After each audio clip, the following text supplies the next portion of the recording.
Is there a strategy that'll help you grow your company faster? CEO Sales Strategies is an investigative business podcast for entrepreneurial people who never stop asking questions. Highly acclaimed sales revenue growth expert Doug C. Brown interviews CEOs, business owners, and professionals who serve them to uncover and share actionable tips and methods behind their bulletproof sales strategies. Topics covered on the show include their failures, struggles, secrets, and processes that help them succeed in selling millions to billions of dollars of their products and services, all with the sole aim of helping you grow your business. If you are eager to know the most effective sales secrets from the A players of the game, then the CEO Sales Strategies podcast is certainly the place to be.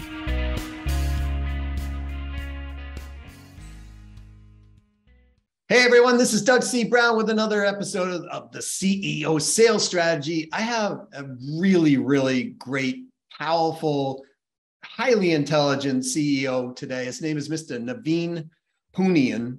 And Naveen owns a company. It's called iBASEt. And the company was founded by his dad in 1986. His mother ended up taking the company over. He then subsequently took the company over, and they do some really cool stuff. Like they cover processes for A to Z for manufacturing. And we're going to talk about why processes matter, not just in manufacturing, but they do this on a really high complex basis. They build things like help build like F-35 jets from like Lockheed and all kinds of things. And they might have like 1,500 suppliers that are all involved in a project. Now imagine coordinating 1,500 suppliers into a process that is now delivered in a cloud-based application to keep all of this on track with checks and balances and everything that goes along with that. And think about the level of thought that had to go into that complexity, you know, to go from the original ideas that were people were, you know, trying to do, and they were doing them way back when on, you know, paper and Excel spreadsheets and things like that, to go from that to where he is, and the level of thought that the company had to go through, and why your company also should pay attention to putting together processes in your business for everything that goes along. So it's aligned, it's manageable, and it's measurable, because that will let you know, as he says, I wrote it down, it'll allow you to give yourself a win-loss analysis at the end. So let's go talk to him. You're really going to take a pen, paper out, digital, whatever, take notes. This one's one that I think you'll get a tremendous amount of value from. Not that the other ones haven't been, but this one here really impressed me. Here we go. Let's talk to Naveen. Naveen, welcome to the CEO Sales Strategies podcast. I'm so grateful you are here. Very glad to be here. Thanks, Doug. I have been looking forward to speaking with you, because I remember speaking with you the first time, you and Tom, and you know, you being the CEO of a company called iBASEt. And when I first saw the name, I was like, what the heck do these guys do, right? And when I looked at it, the more I looked at it, I was like, my gosh, this is so amazing what you folks do.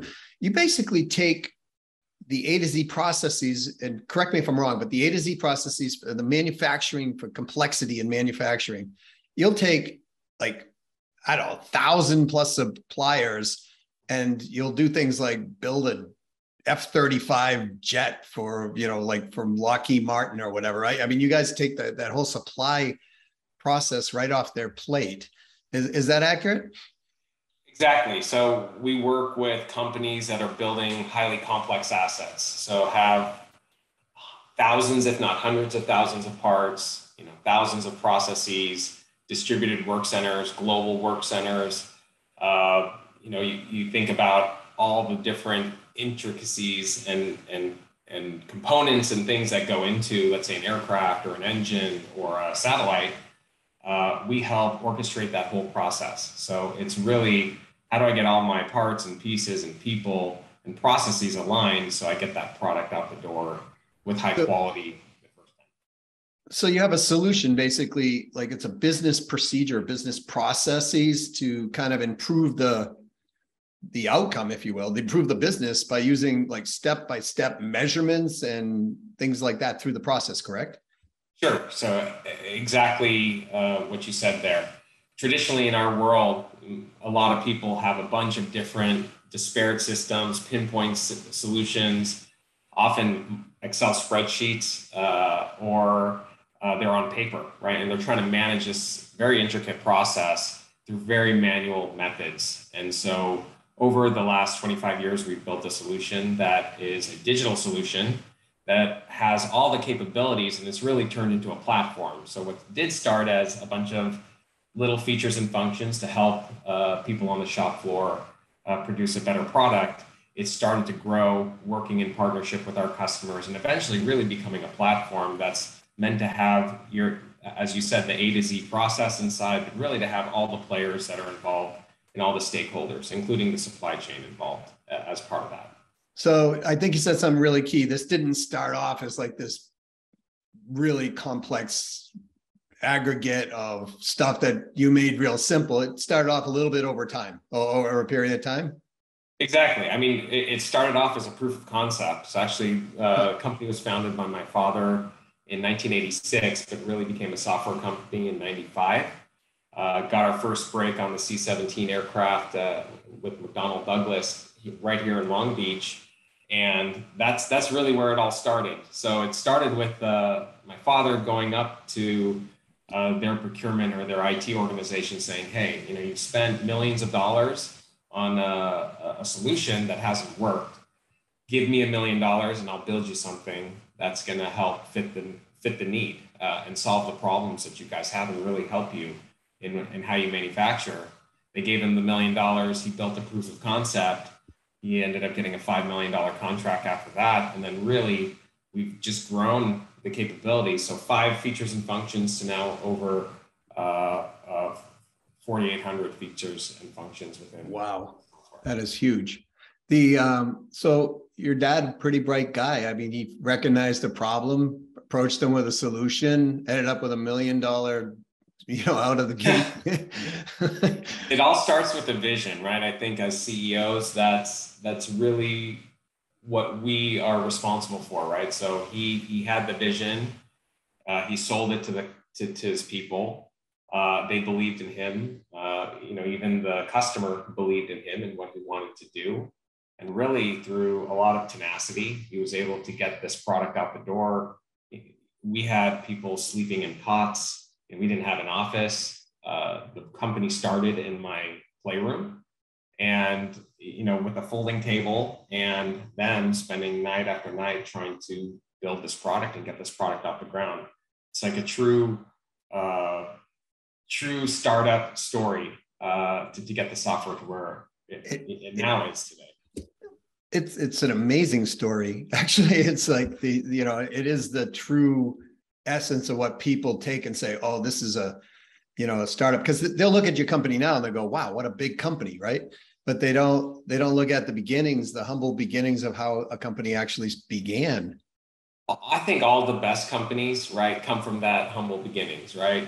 4 guys and a dog, or a bunch of people who were sitting at the bar having a few beers, coming up with the idea. We have one customer that's Virgin Orbit, but from what I hear, Richard Branson came up with the idea on a napkin to take an engine, remove it, and put a rocket on that engine, and then launch the rocket.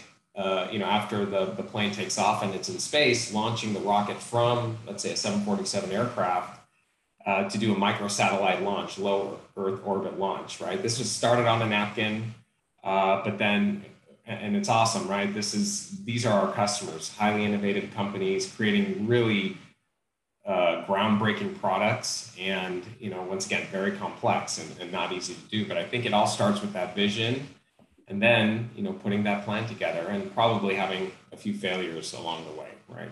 Well, let's talk about a few failures along the way, if you don't mind. Sure. Because a lot of people, again, will take a look at your company and start by your dad, and I'm sure there were some failures along the way, not knowing, but I know every business I've ever been involved in, there's always been failures. And so how does a CEO supposed to look at failure versus someone else? I think that's a good question. I think we always have to be honest with ourselves. we don't always know it, right? We don't know the future.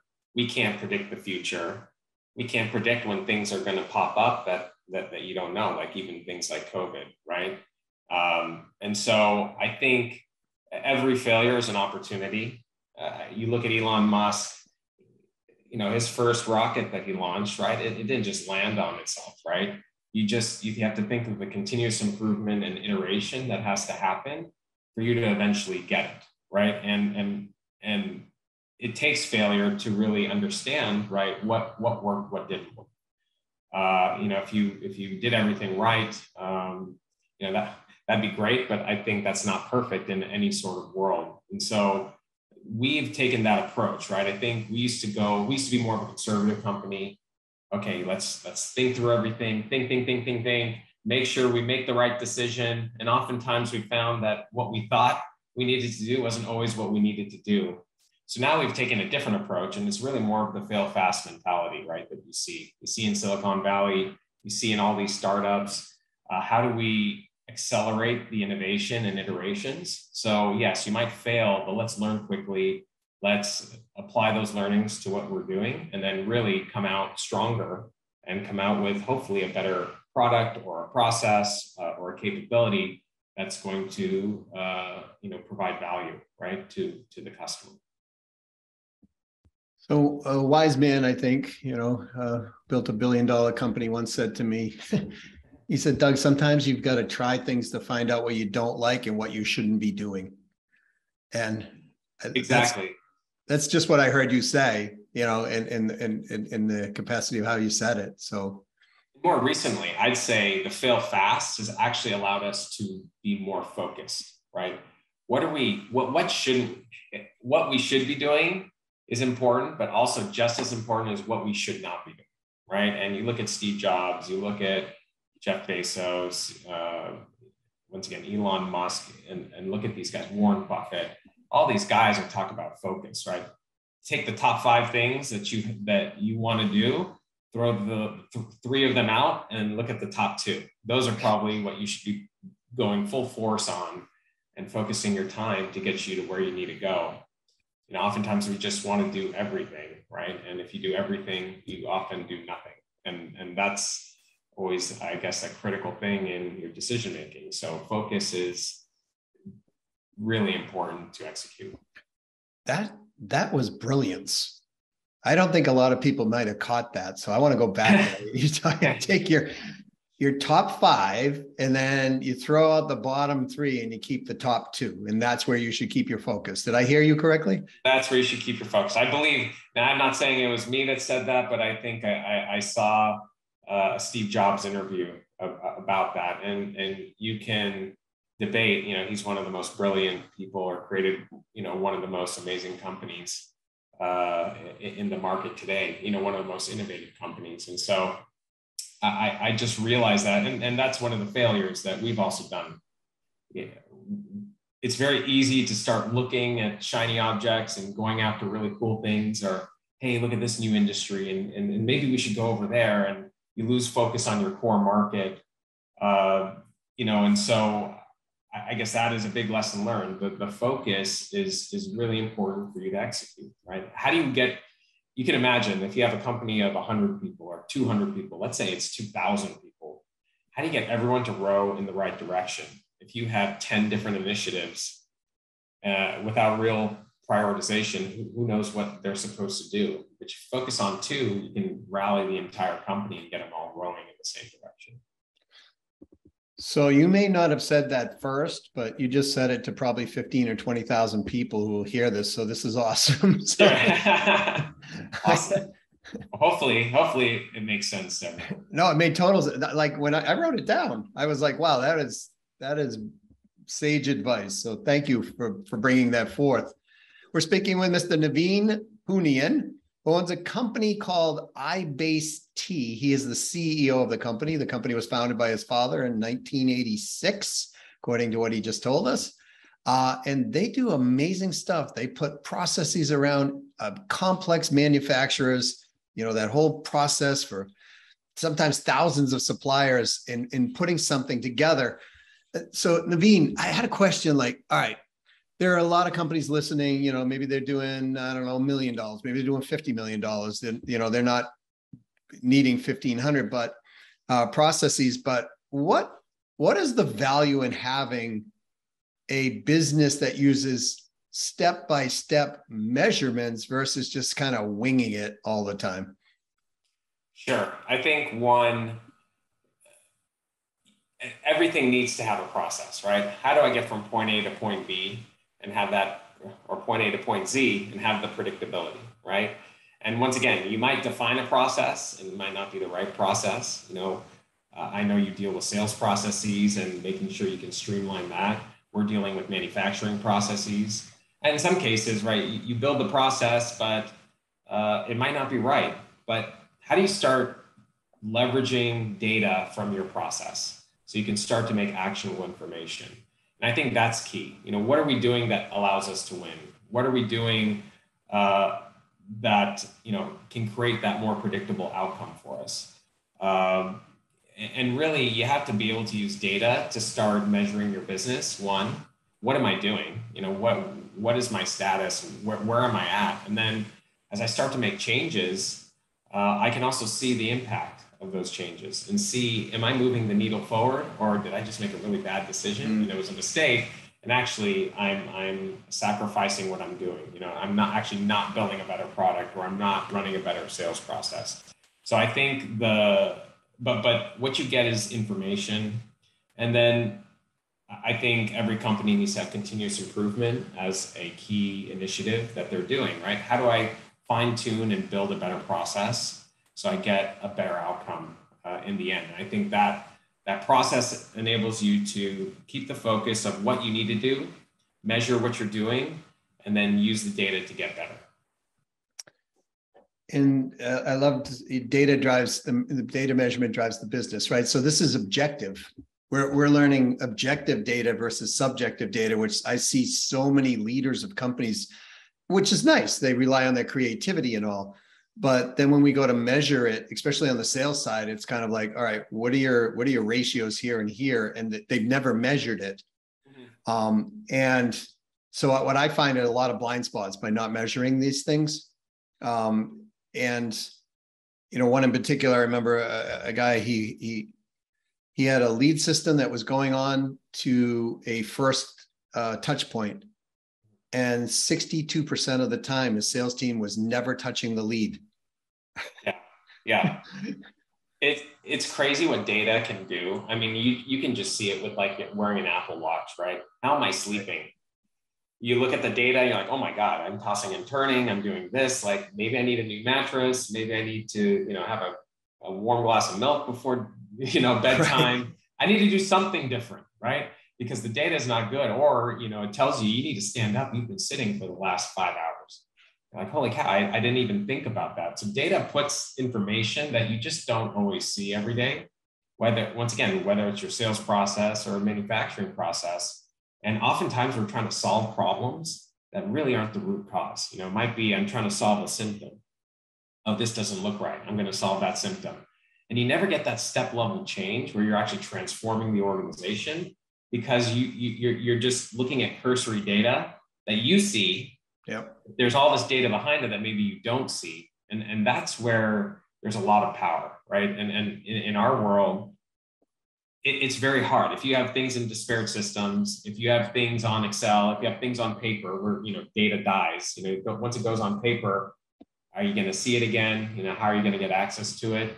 If you can start to marry all this together and then create analytics and be able to see what's happening, sometimes you're going to see something, you're like, wow, there's a fundamental problem there that I need to address. Not just, can I buy a machine and make more widgets? That's going to make me better. I read it in a book. I read it in a magazine article that, automation is key. Well, we have some customers, they automate and they produce more widgets, but it gets stuck in inventory and they're not able to build it into their product because, they had let's say an issue, maybe, I always say Bob had a bad marriage, or a supplier is not providing the right part, and there's a bottleneck actually in the process It's not, I'm not producing enough widgets. It's there's a bottleneck over here in this process. And that's why I'm not able to get products out faster. So once again, that's the power of data. It gives you that inside information. So just FYI, I got a really good friend named Bob. So we always say, hey, Bob did this, right? So, yeah, exactly. Yeah. So Bob, ironically, we had a few Bobs, but I don't think we have as much. So Bob, I'm sorry if you're listening to this. But so I heard what you said was a lot of times CEOs or people who are running companies are trying to solve problems that are really not the root cause of the actual problem. So they're going after the symptoms, but because they don't have this objective data that's saying, hey, look, Doug, you're gaining a half a pound a week. You know what I mean? And then 10 weeks later, you go, my God, I feel a little heavy in my pants, or whatever, like my guts hanging out, right? Yeah. So but if we looked at the root cause and we said, okay, well, Doug, bottom line is you're overeating, right? Yeah. Look at the metrics off your watch. It's telling you, or whatever it might be. And you then fix that, you remove the cause that's causing the problem, we no longer have a problem. Exactly. It's funny because, you're talking about weight, but, when you look at nutritionists and all that, they tell you to write it all down, write what you're eating. Because you don't realize I'm having this snack, or I just ate a steak and, there was, 2,000 calories in that cheesecake. And, you add it all up, oh my God, I'm at 5,000 calories, but I didn't see that. I didn't think I was doing that. I just had a little snack. Right. So, it goes with anything. It goes with, how you're executing just to sales, right? Let's say Salesforce, you want to capture everything that someone's doing. So then you can see, okay, you have a win-loss analysis at the end. Okay, I'm seeing a trend of all the wins that I'm getting over here and what my team is doing, or the losses, right? Oh, at this sales stage, this thing, it keeps dying on the vine. But I've noticed that, hey, I didn't insert any, let's say, marketing material that helps the customer perceive the value, let's say at this particular stage, right? So you get that type of information, and then you just want to incorporate it, right? Incorporate the change that's going to make you win, right? That's, I think, what it's about. Or incorporate the change that's going to make you manufacture better, be more efficient, produce a higher quality product. We're speaking with Mr. Naveen Poonian, and he's the CEO. Company was founded by his dad in 1986. The company's called iBASEt. We're talking a lot about complex processes. We're talking about processes in general, and measuring.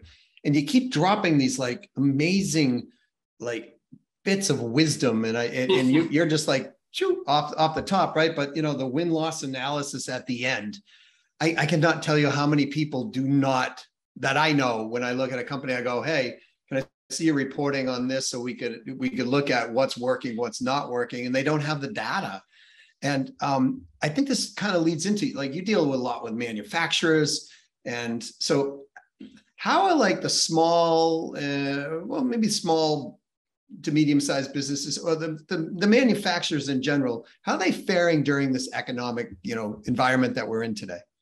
Sure. So I think there's no doubt there's a lot of macroeconomic headwinds, right, for the SMB market, right? And if you're in the SMB market, you're not Apple, you're not necessarily super cash rich, and you just got billions of dollars, waiting in the wings that you can deploy or use to ride out the storm, right? So it becomes a little bit more of a difficult situation for the SMB, but.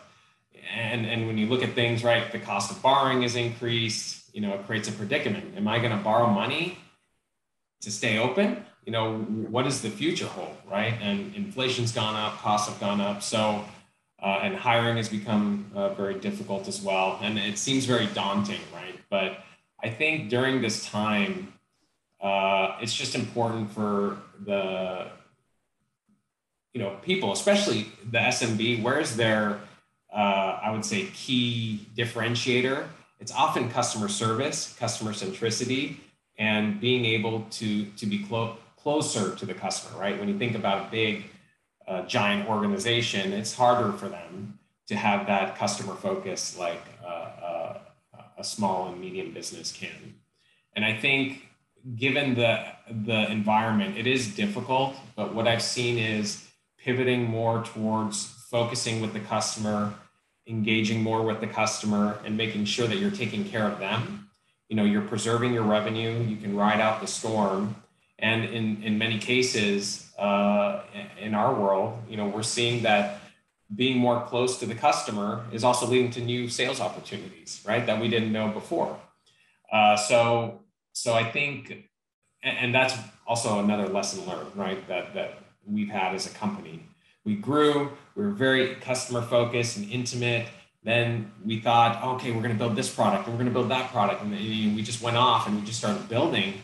But you got to build it with the customer. You got to be there with the customer, and you got to get that instant feedback and information.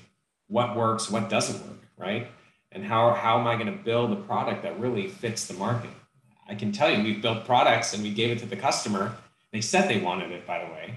We gave it to the customer and they said, I don't know. I don't know if it's like that valuable. I wanted it, but I don't want to pay for it. Like, oh my gosh, I just spent millions of dollars trying to put a product out. Customer doesn't want it. But if I was there every step of the way, I probably would have learned that sooner, or I would have learned that they want something else different. So I think that's, with these headwinds, I think that's where the focus needs to be for the SMB. And those who are more customer centric and closer to the customer, and customer perceives that they're delivering value, they're going to do okay, because the customer is going to work with them to ensure that we can all move forward, right? Given some of these headwinds that we have. Makes a lot of sense. I mean, I think, I'll go back to what you said, which I believe was brilliance before, win-loss analysis at the end, right? I mean, you're saying, hey, look, stay close to the customer, understand what they're doing, don't just be a vendor to the client, actually be part of the integration of their business. You'll get more information, you can evaluate, and when you start hearing overlap going on in that industry, then you'll know to be able to go test a product or service out of the gate. And like you said, you made some errors, cost you millions of dollars. That's never fun, spending millions of dollars. But you learned from it, you moved on. I think that's another wise thing. It's like, look, you're going to make mistakes no matter what size business we're in. We're going to, I just made one. It cost me $53,000. I wasn't a happy dude that it cost me that. Certainly not millions of dollars, but still, it's still $53,000, right? So, but we have to, as I think CEOs of a company, go, okay, I recognize that I made a mistake. We got to move on. And I love win-loss analysis, because like you said, that tells you what not to do ever again. Exactly. Well, I think two things, you said, win-loss is good. And it's funny because, you ask the sales guy, why did we lose? Well, we're too expensive. Usually it's price. And that's what the customer always tells you. But then you call the customer, and it's like, well, you look like you were high risk. You weren't really able to explain the value. The other customer came in and was more consultative and did X, Y, Z. But you'll never get to know that, right? Because no one ever wants to look bad in front of a boss or something like that. And then sometimes the customer just doesn't want to tell you, right? And that information, once again, it becomes very powerful. I think another thing that you said was the whole vendor. No one wants to just be a vendor, right? If you're a vendor, you're just a commodity and you're just something that's there. And I think what we try and do as a company, we want to be the trusted advisor. We want to be there. And in many cases, we're actually helping our customer outside of our product, right? They don't even necessarily, they're not even using our product, but we're going in there consulting them. Hey, this is a best practice. This is what we see. This is what Gartner is saying. This is what IDC is saying. This is what the analyst groups are saying. This is actually what another customer of ours is doing. And we have this thing called an executive advisory council, where we bring C-level executives together to, one, help us influence our strategy and direction, but two, hey, wouldn't it be great for you guys to have each other's numbers so you can start solving problems together? And what one person might have done and had an experience with, the other person needs, right? So how do you start to be more than just a vendor, but deliver value on multiple fronts? Yes, we have a product, we want you to buy our product, but how can I also add value outside of that and be more than a vendor, but be a trusted advisor? We all want to do business with people we trust. So that's I'm going to have a long exit on this thing. I just want you to know there's so many like valuable things you're saying during this. Sure. Okay. So we're speaking with Mr. Naveen Poonian. He is the CEO of a company called iBASEt. And Naveen, if people want to check out more about your company, how do they find that information? So, we definitely have a website, and actually we're, like many companies, redoing it again to optimize it. But, you can learn a lot. And actually, it's great to learn a lot through podcasts like this, right? Understand a little bit about what I'm thinking, where we're going. And I think you get to learn a lot about the company as well. But, I think even just doing a Google on us, you can see our pedigree, where we've come from, customers we work with.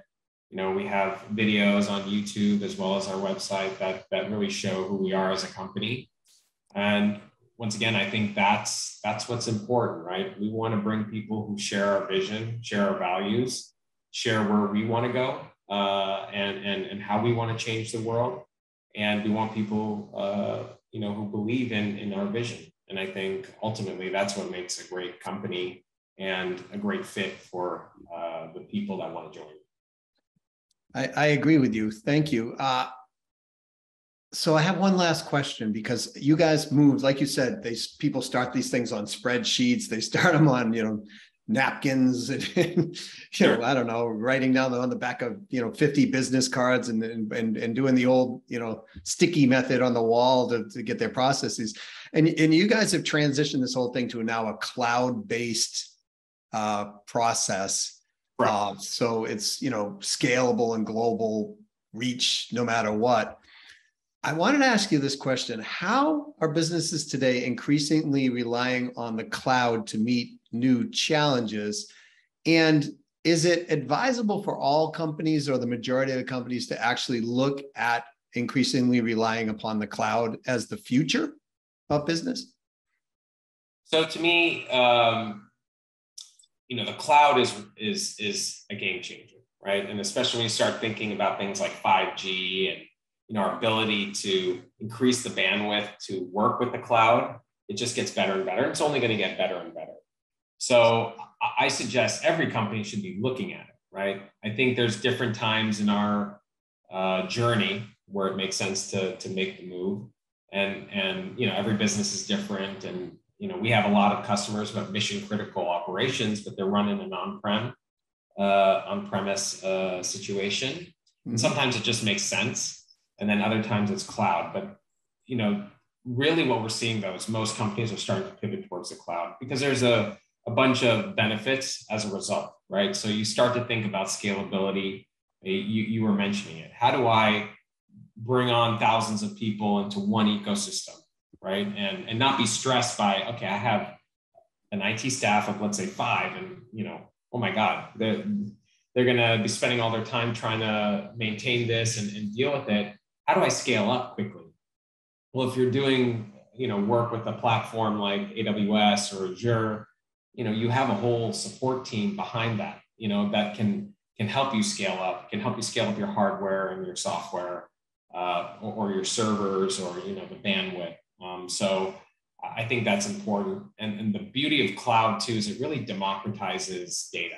So it really allows you to unleash the data and move it anywhere that you want, right? Versus sometimes it's stuck here in a server in this system, and it makes it a little bit more difficult. And how do I access that?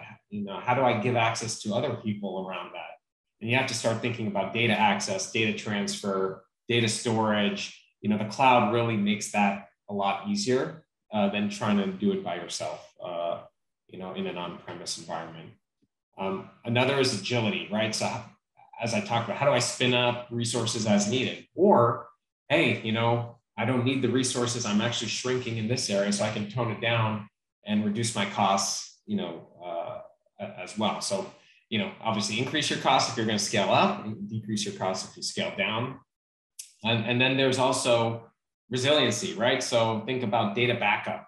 Everyone's doing, and I remember I was always talking to our IT guy, right? He's doing backups. He was doing backups every day. He was in the data center all the time, and he's going in and out. But now you can actually have real-time data backups. And so if for some reason something happens, you can actually spin it up in another environment very quickly and efficiently. So that becomes great, if something were to happen, right? Even if you had a security breach. So security is another thing.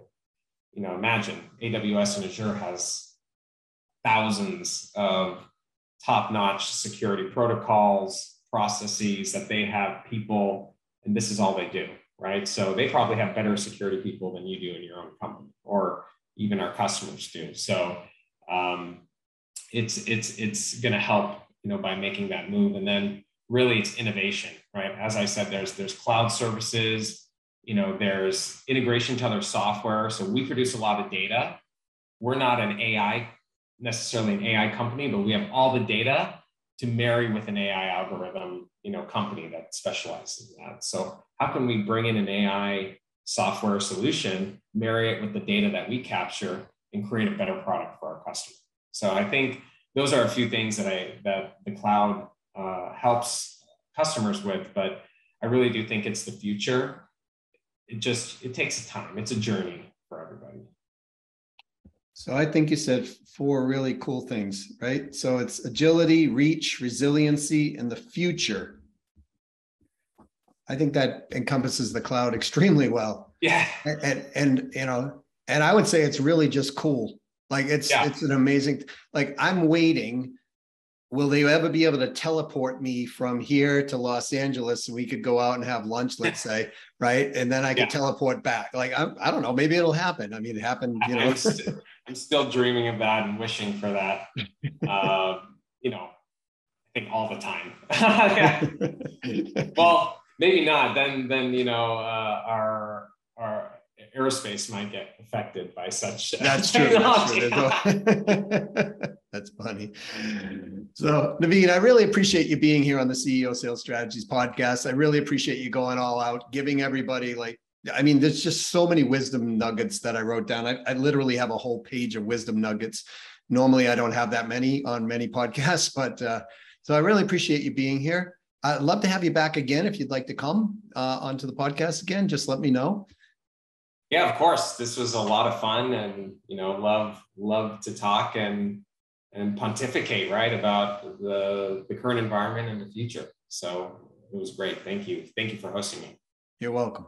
As always, I take notes, right? And I love the fact that he wrote down, from CEOs, take your top 5 initiatives that you think you're going to do, throw out the bottom 3 and work with the top 2, because that will give you what you should be working on. And I also love the fact that data, when you are using data in your business, you can measure the business and you can measure it objectively. And so when you're putting processes around everything, you can measure all of this data that's going on, and you'll be able to solve, as he said, solving problems, is important in your business. But a lot of companies, a lot of CEOs are not solving problems at the root cause. See, if you remove the cause of the problem, you no longer have a problem. If you're treating symptoms, you could still have the problem, and those would continue to persist, even though you think you might be addressing those. There's so much here around, why do you want to use data in today, in the cloud, right? Well, agility, reach, resiliency, future, right? It's where everything's going. If you haven't embraced the cloud yet, I would highly beg you, if you would, for the sake of your business, to start embracing the cloud more and more on a regular basis. And I loved what he said here on the win-loss analysis at the end. When you have data, you can look at things and you can go, okay, this is working, this isn't working. And it gives you this objective view to manage your business and run forth, whether it is on operations or on sales or whatever it might be on. It gives you objective data, and that will tell you the truth versus being honest. Honest is subjective.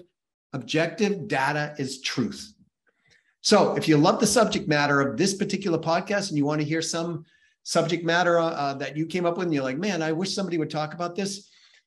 Or if you think you'd be a great guest for this podcast yourself, reach out to us at YouMatter, YOUMATTER, at ceosalesstrategies.com. Let us know what the idea is. If we can source it and make it work, we will do so. We'll even find the expert and bring it in if it's not yourself. If you love this podcast, I would love for you to please go give it a 5-star review, pass it along to your friends. The more people who know about this, the better the ratings. Better the ratings, more we can do for you. Lastly, if you know anybody that's looking to be in the top 1%, whether it's yourself, your team, people you have or know that want to be in the top 1% of earners in sales, we have a whole process around this that's very duplicatable and very teachable, and we'd be happy to help you out in that capacity. Lastly, if you can go out today and sell something, right? Go out and sell something, sell a lot of it, play win-win, play the trust card on both sides, help other people win too, and you're going to be highly rewarded for it. So this is Doug C. Brown with the CEO Sales Strategies Podcast, signing off again. Go out and make it a great day and to your success.